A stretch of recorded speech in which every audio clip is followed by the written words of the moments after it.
When the roll is called out, I'll be standing taller to face the darkest So hello and the everybody and hardest welcome of back to my channel. times. We'll be taking care of all the children thereof. But if it's required, we'll be on the front line. You can call me by my name. I am ready to roll. Once the rules remain the same, how the story's been told. Call me anytime, never cop out. This is some grapes and oh, and by the way, I just went in the water and that water is ice cold, like ice. I wanted to talk about some stuff.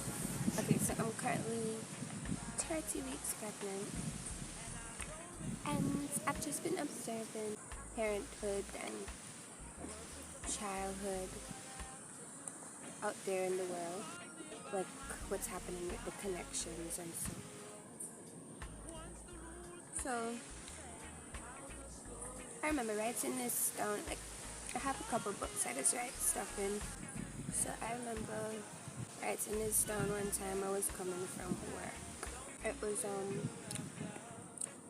a calculation. I had the amount of hours we spend at work, the amount of hours I spend getting ready for work, and it was like wake up 6 o'clock, get ready by 7, leave the house by 7, reach work by 8.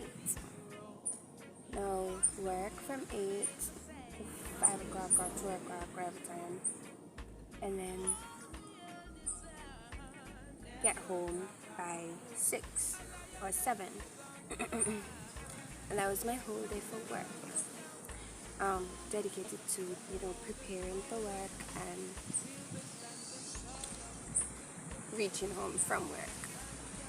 So from the time the sun rises to the time the sun sets, except for Saturday and Sunday. Now this is a schedule for a lot of people in the world. I just waiting for the plane to pass. So it's like, let's say 13 hours. And you dedicate that to work. And then the next couple of hours, you sleep to go work the next day. And then on the weekend, you have 2 days for yourself. But the only thing with that is places don't open on Sunday. So you have 1 day to do, whatever for yourself. That continues. And then children now, on the other hand, they wake up, get ready, go to school, same time. It's kind of similar. And then they come home a bit earlier than adults, like 3 o'clock or 1:30. Okay, let's say these children finish school 1:30. From 1:30 to 5 o'clock when the parent coming home. That child can be anywhere, learning anything from anybody, or just living and doing whatever teenagers and children do. So, including homework. So parents and child both spend the whole day, from the time the sun rises to the time the sun sets, away from each other. And then they have each other for the weekend, 2 days out of the week. So they have early in the morning for a few minutes to interact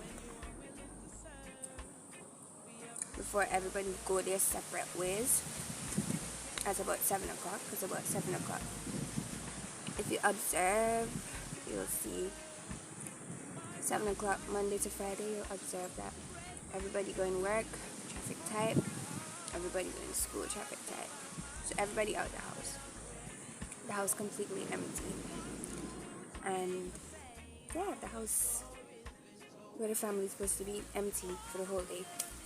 Who now are going to become the influencers, the influences on these children, because parents, they hardly have any time for themselves now, because it's all about work. They have children to take care of. And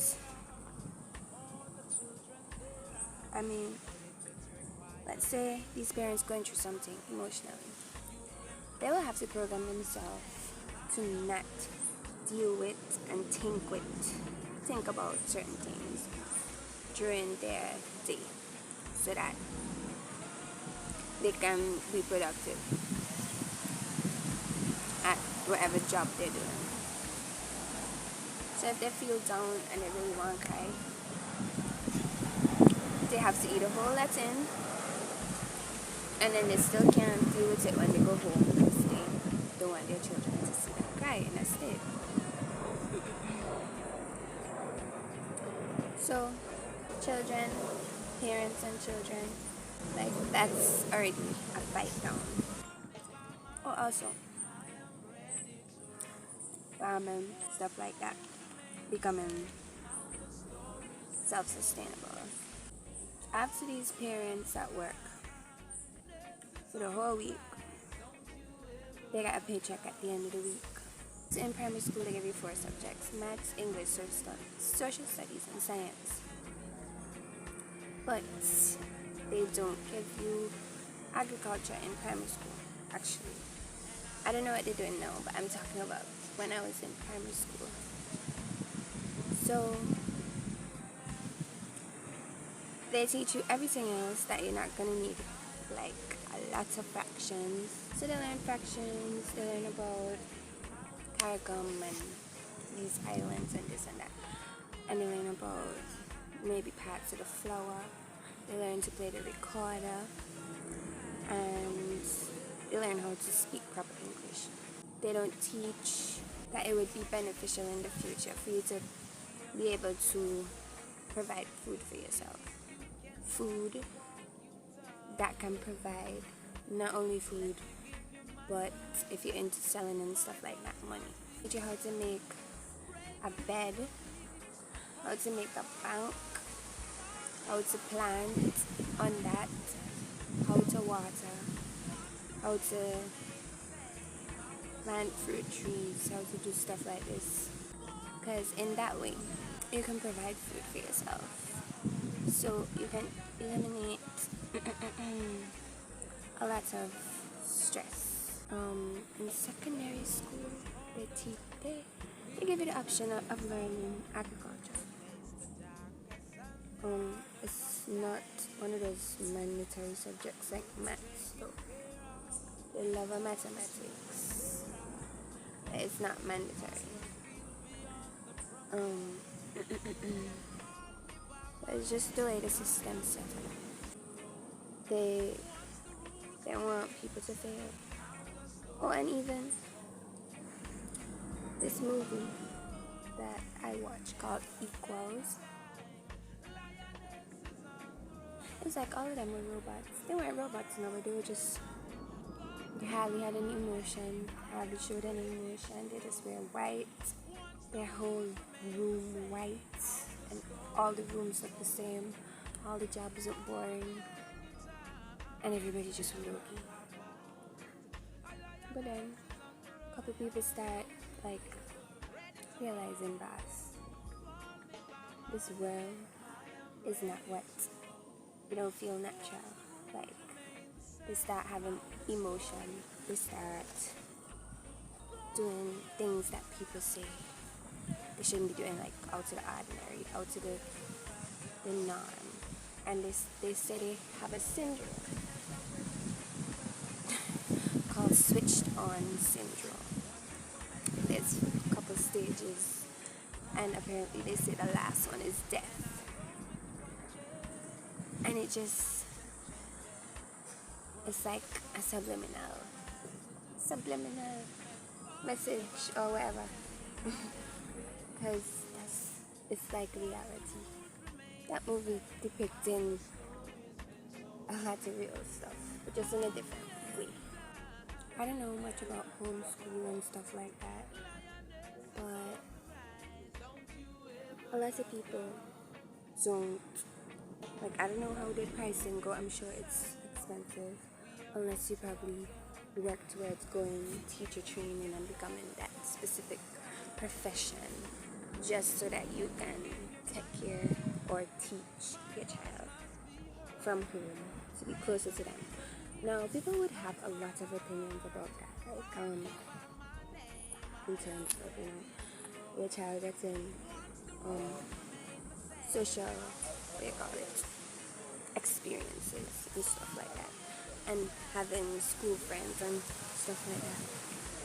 But if I tell you one thing, right, especially secondary school, look at me drawing flower in the sand. Secondary school is, okay, when it's not class time, is mingling time. And if you're mingling, in this world, things that unruly seem cool now. And teenagers seem more vulnerable to believe that. So a lot of things could be happening in school that your child can learn before you come home from work to give them dinner. They'll learn about sex, they'll learn about that's the number one thing I do is they're gonna learn about it there. They're gonna hear about it there. They're gonna talk about it there. They're gonna gossip about it there at school. And they're not gonna come home and tell you. So by the time your child reaches a certain age, they know things that you don't know they know. And been through things you don't know they've been through.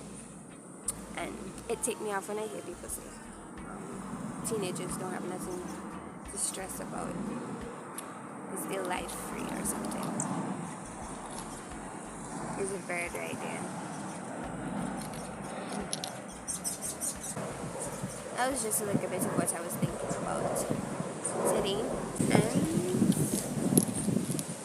I'm gonna go lay down here, maybe eat an orange and just relax until a certain time.